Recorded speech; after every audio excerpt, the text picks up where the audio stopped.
వెంకయ్య ఎందుకు ఇలా మారిపోయారు? కేసీఆర్ పొలిటికల్ కమెంట్ ఇప్పుడు.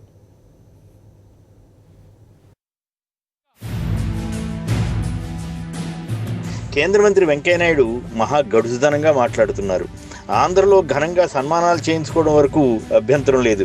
గతంలో కొంత విభిన్నమైన ధోరణిలో ఆయన ఉంటున్నట్లు కనిపిస్తుంది. ప్రత్యేక హోదాపై ఆయన మాట్లాడుతున్న తీరు నిజంగా ఆశ్చర్యమే.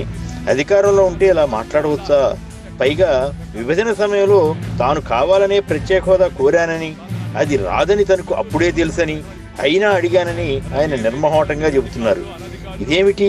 ఎవరైనా అబద్ధం చెబితే గతంలో ప్రతిపక్షంలో ఉన్నప్పుడు గర్జించిన వెంకయ్యనాయుడే తాను అప్పట్లో అబద్ధాలు చెప్పానని అంటున్నారు.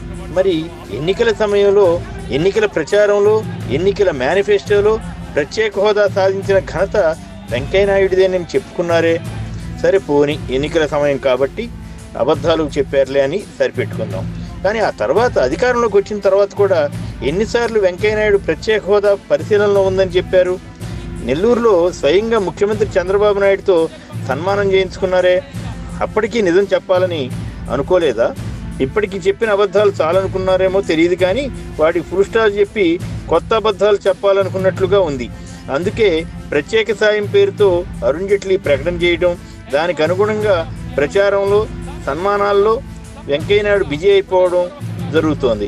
ప్రత్యేక హోదా సాధించామని చెప్పి సన్మానం, తదుపరి ప్రత్యేక హోదా రాకపోయినా ప్రత్యేక సాయం సాధించామంటూ మళ్ళీ సన్మానాలు చేయించుకుంటున్నారు. ప్రత్యేక హోదా వల్ల ఉపయోగం లేదని వెంకయ్యనాయుడు ఇప్పుడు ఘంటాపథంగా చెబుతున్నారు. వెంకయ్య మరో విషయం చెప్పారు. ఏపీ ముఖ్యమంత్రి చంద్రబాబు నాయుడును తాను ప్రత్యేక సాయంపై ఒప్పించానని అంటున్నారు. ఆత్మ పరమాత్మగా వీరిద్దరూ కలిసిపోయారన్నది జనం నానుడిగా ఉంది. పనిలో పని ఇద్దరూ కలిసి సన్మానాలు చేయించుకుంటే ఇంకా బాగుంటుందేమో కదా. జనాన్ని విజయవంతంగా మాయ చేశామని వారు చెప్పుకోవచ్చు. గతంలో ప్రత్యేక హోదాపై ఎందుకు చట్టంలో పెట్టలేదని కాంగ్రెస్ను తప్పుపడుతున్న వెంకయ్యనాయుడు గారు తాము అధికారంలో ఉన్న సంగతి మర్చిపోయి పాత చరిత్ర చెప్పి పబ్బం గడుపుకోవాలనుకోవడం గడుసుదనం కాక మరేమవుతుంది? వెంకయ్యనాయుడు యువనేతగా ఉన్నప్పటి నుంచి చూసిన మాబోటి వాళ్ళం ఉద్యమకారుడు వెంకయ్యనా, ఇప్పుడు సన్మానాల వెంకయ్యగా మారారే. ఎంత తేడా కనిపిస్తోంది. ఆశ్చర్యం అవుతుంది.